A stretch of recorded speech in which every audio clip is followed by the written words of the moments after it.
High, good morning, welcome to my mini blog. তো Sunday সকালে আমি বেরিয়েছিলাম ড্রয়িং ক্লাস করাতে। আর এদিকে অ্যাকচুয়ালি অবস্থা দেখো, মনের আনন্দে ড্রয়িং করছে, বাট যেই আমি ক্যামেরাটা অন করেছি সে বুঝতে পেরেই আর মাথা তোলে না।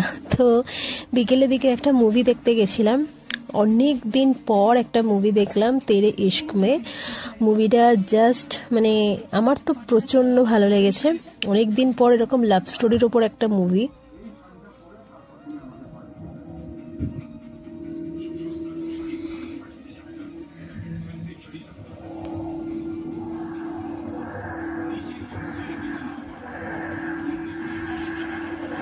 हेलो शंकर।